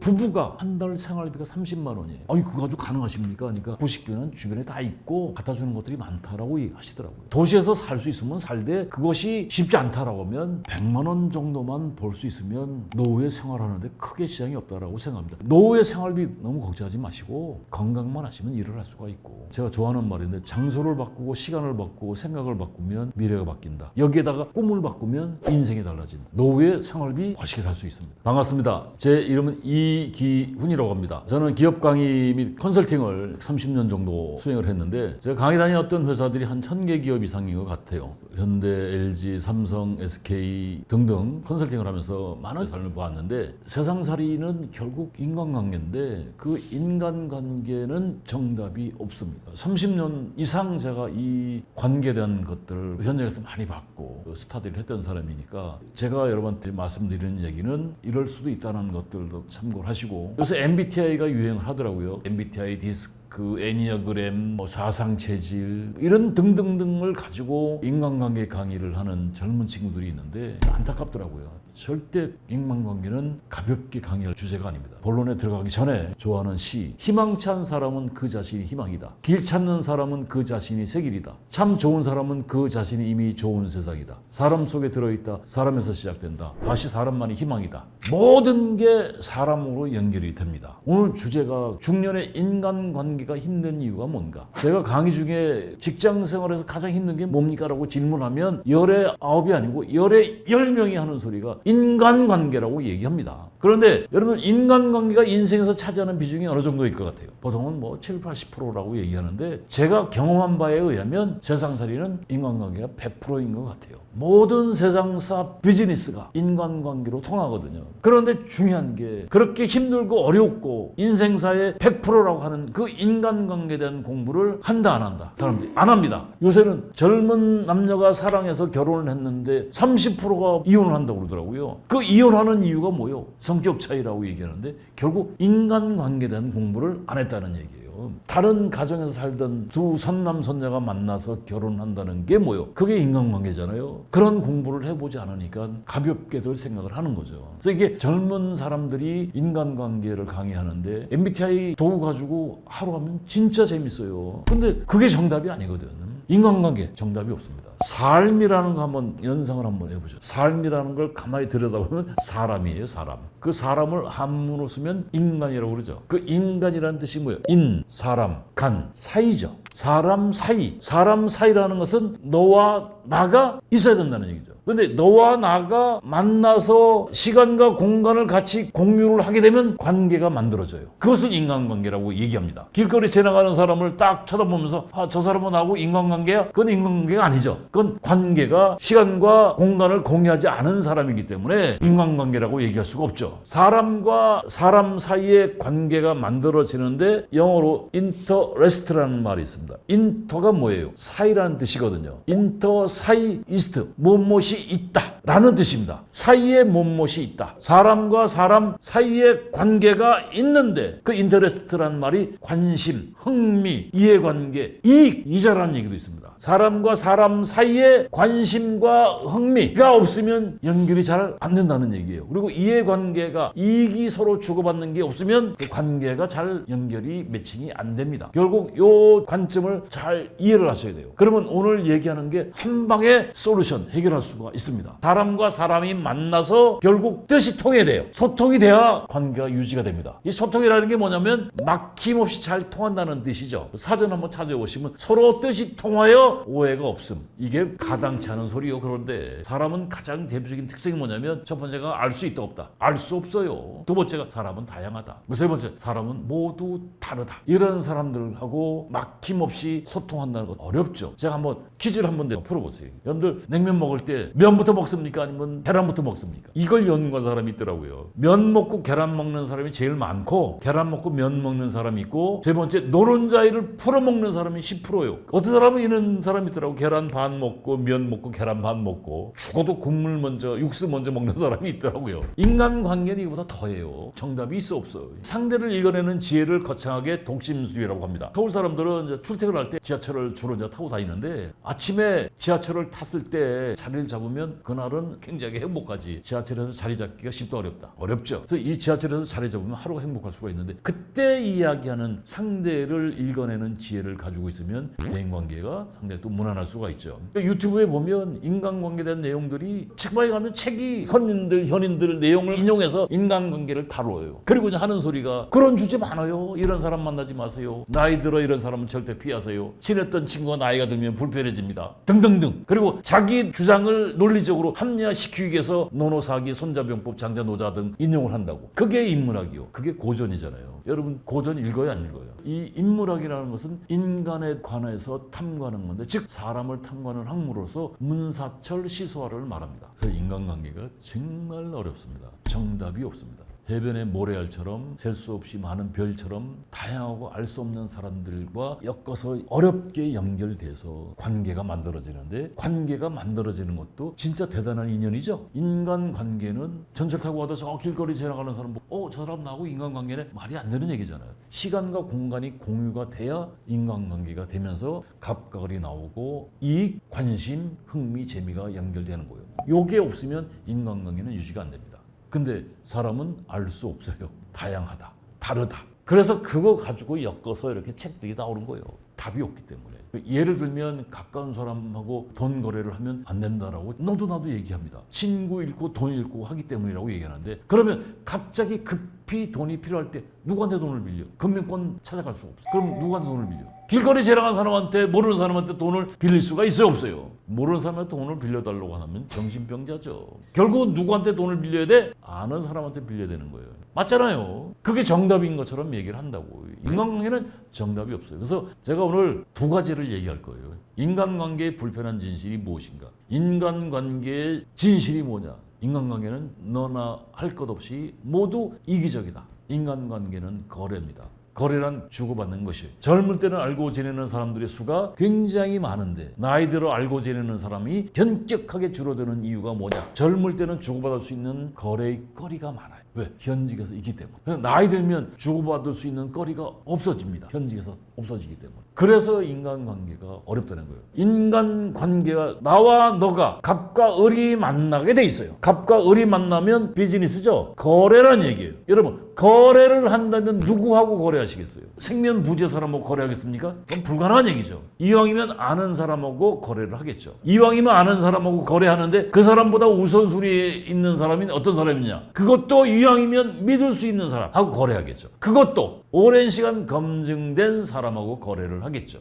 그래서 결국 거래는 아는 사람, 그것도 믿을 수 있는 사람, 그것도 오랜 시간 검증된 사람하고 거래를 한다는 거예요. 결국 기본은 뭐냐면 만나야 돼. 만나서 이왕이면 믿을 수 있는 사람까지 만들어 가려면 유지 발전을 하셔야 돼. 그래서 인맥 관리에 관련된 무수히 많은 책들이 이 얘기입니다. 전화하고 카톡 날리고 메일 보내고 선물하고 가끔 만나서 한잔하고 이런 것들이 이제 유지 발전. 거기는 시간과 비용이 투자가 돼야 되겠죠. 그 다음에 오랜 시간 검증된 사람으로 만들어 가야 활용을 할 수가 있는 거예요. 그것을 인맥이라고 얘기합니다. 사람과 사람 사이의 이해관계, 흥미, 관심이 없으면 인간관계가 유지가 되기가 쉽다 어렵다? 어렵죠. 동창회에서 친구들 만나게 되면 평소에 친한 친구들하고 물론 어울리기도 하지만 만약에 제가 일반 기업에 가서 강의를 하는데 친구들 모임에 만났을 때 그 친구들 중에서 교육 담당자가 있다라고 하면 제가 관심을 갖겠어요? 그 친구가 나를 불러줄 수 있는 사람이잖아요. 그 다른 친구보다는 그 친구한테 더 관심이 있겠죠. 그 친구가 이제 갑이 되는 거죠. 강사를 불러줄 수 있는 교육 담당자.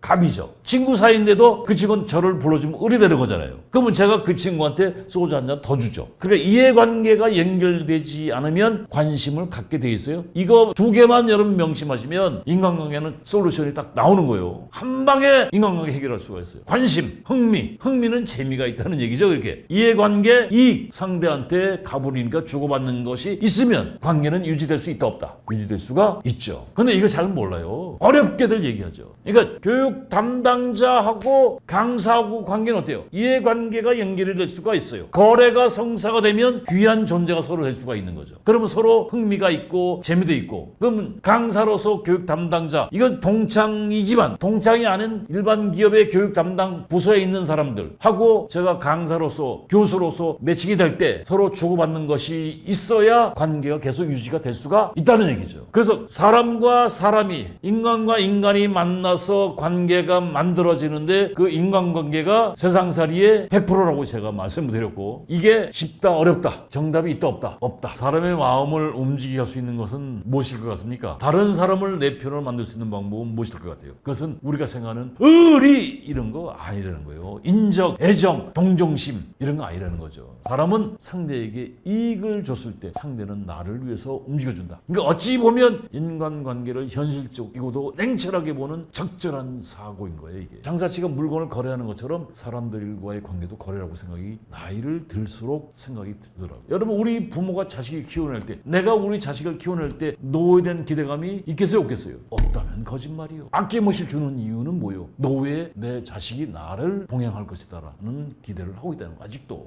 예를 들어서 명절 때 많은 선물과 용돈을 주는 자식이 이쁘지, 명절 때 찾아오지도 않고 찾아와도 용돈 뜯어가는 자식이 이쁠 수가 없어요. 그게 불편한 관계의 진실이거든요. 자동차 세일즈맨들은 여러분들이 부자 되기를 원해요. 왜? 여러분이 부자가 돼야 차를 사줄 수 있잖아요. 장의사들은 어떻게 돈을 벌어? 여러분이 빨리 가셔야 부자가 될 수 있잖아요. 그러면 자동차 세일즈맨들은 좋은 사람이고 장의사는 나쁜 사람이? 서로 필요에 의해서 그 직업이 있는 거죠. 많은 관계에서 필요한 것이 사람이라고 할 수가 있고 그 사람에 의해서, 인간관계에 의해서 움직여진다는 거예요. 마키아벨리라는 사람 우리나라 사람들 다 알아요. 마키아벨리가 작은 소공화국에서 외교관으로 있다가 40 초반에 실직을 당했어요. 그래서 다른 도시국가의 군주들한테 자기를 소개하는 내용이 군주론입니다. 거기에 뭐가 있냐면 인간이란 아버지의 죽음은 쉽게 잊지만 재산상의 손해는 잊지 못한다. 자기 주머니에서 돈 10,000원이 나가면 평생 못 잊는다는 거예요. 사람과의 관계에서.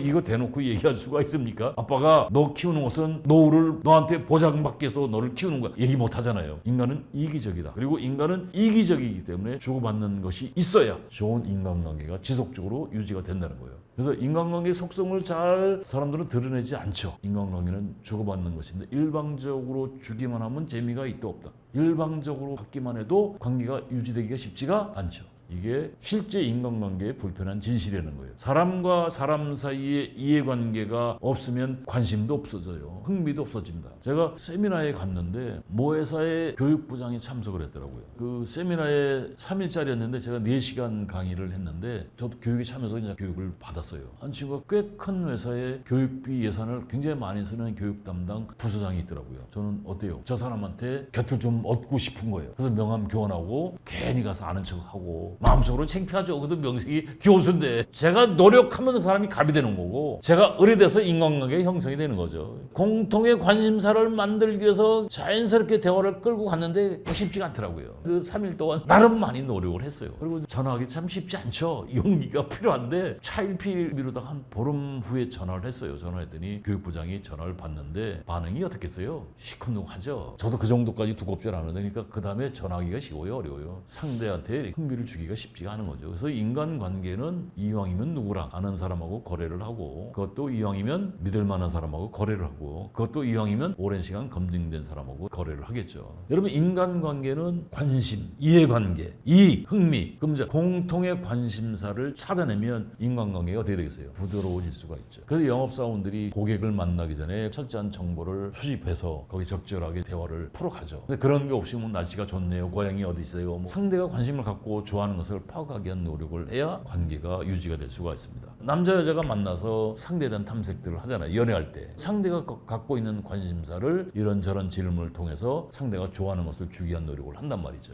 하다못해 뭐 먹으러 갈 때도 그렇잖아요. 상대가 좋아하는 걸 탐색을 해서 고기를 좋아하고 회를 싫어하는 사람이라면 회를 사주면 안 되잖아요. 돈만 쓰는 거지. 고기를 좋아하는 사람이라는 관심사, 그걸 찾아내기 위한 질문을 해야 부드러운 관계가 유지가 될 수가 있는 거죠. 공통의 관심사를 만들어 간다는 게 어렵습니다. 저한테 그런 얘기를 질문하는 사람들이 굉장히 많은데 교수님처럼 현역에서 오래 살아남을 수 있는 방법이 무엇입니까? 제가 그런 질문 굉장히 많이 받아요. 제가 역으로 이렇게 질문을 던지죠. 여러분 무엇이라고 생각하십니까? 제가 이렇게 현역에서 오래 살아남을 수 있는 방법. 대답은 아주 명쾌하고 간단합니다. 밥 사라. 밥을 사면 현직에서 오래 버틸 수 있다. 밥값! 영원한 딜레마입니다. 밥 한 그릇에 인생이 있다는 것을 명심하셔야 돼요.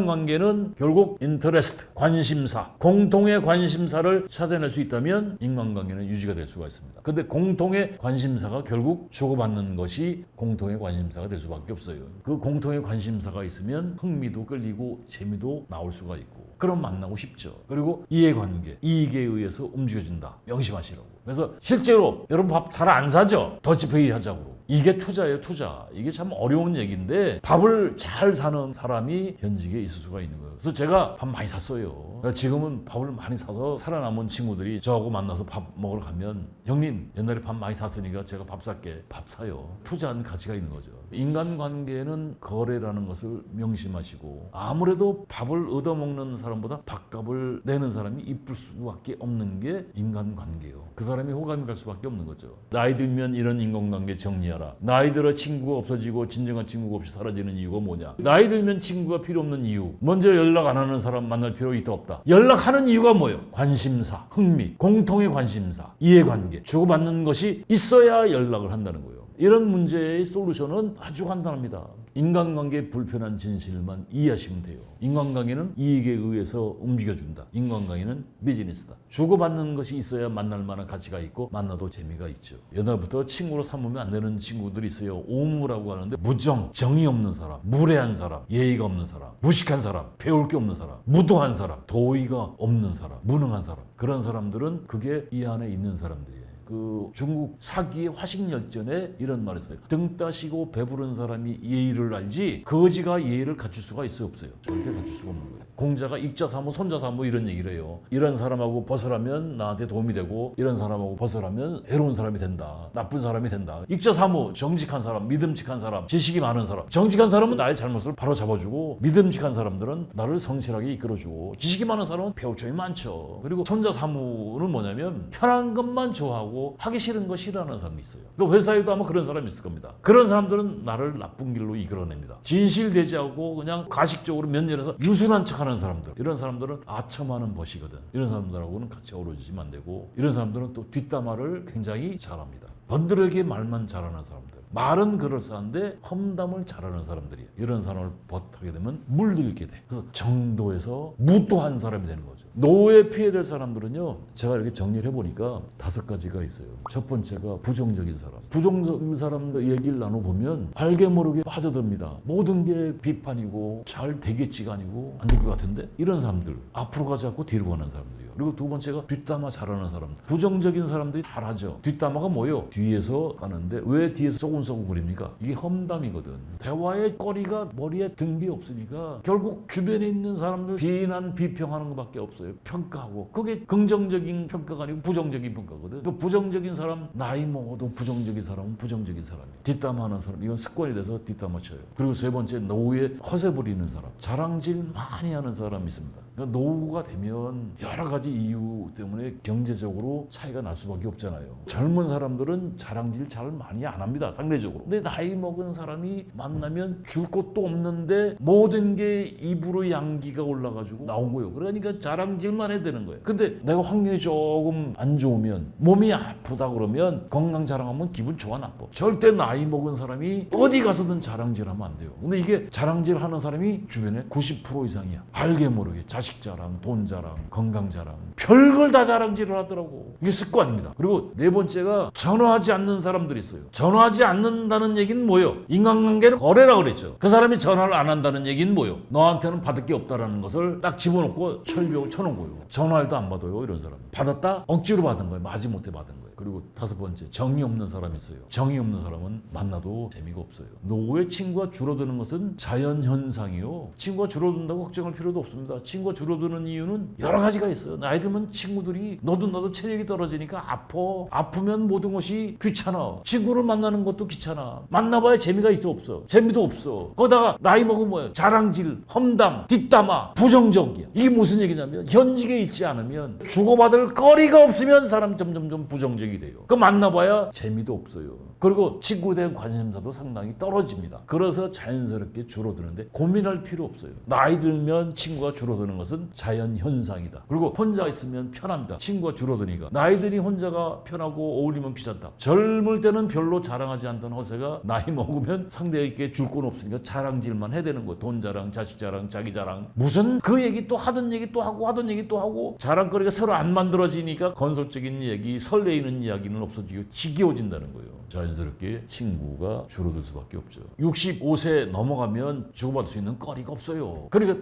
당연히 나이 먹으면 연락을 안 하게 되잖아요. 사람은 주고 싶은 마음은 있거든요. 생색내려고. 만날 일이 없어서 또 줄어듭니다. 젊을 때는요, 꿈을 얘기할 수가 있고 비전을 얘기할 수 있고 비즈니스를 논하면서 주고받을 수도 있고 연결도 시켜주잖아요. 이런 것도 있어요. 요새 병원에 입원하기 쉬워요, 어려워요? 어렵죠. 이럴 때 병원의 의사라든가 종사자들 알고 지내면 어때요? 그런 거 도움을 또 주고받을 수 있잖아요. 돈이 없으면 친구가 당연히 줄어들 수밖에 없죠. 나이 먹으면 세븐업이라는 말도 있습니다. 클린업, 깨끗하게 다니고, 드레스업, 옷도 좀 깔끔하게 입고 다니고, 셧업, 이거 나와요. 취업업, 사고를 좀 긍정적으로 가져라 이거죠. 맨 마지막이 페이업입니다. 여러분들 인간관계는 고전을 좀 많이 읽어보시고, 지금 제가 이렇게 쭉 말씀드렸던 이야기들 참고는 하시는데, 기본 베이직은 사람의 마음을 움직이게 할 수 있는 것은 이익을 주고받을 수 있을 때 관심사가 나오고 재미도 있고 흥미도 끌리고, 그래서 그 이해관계를 잘 맞춰갈 수 있는 패가 있어야 인간관계가 유지가 됩니다. 지금 제가 말씀드린 이 5가지를 잘 유념하시면 피하는 사람이 될 수가 있거든요.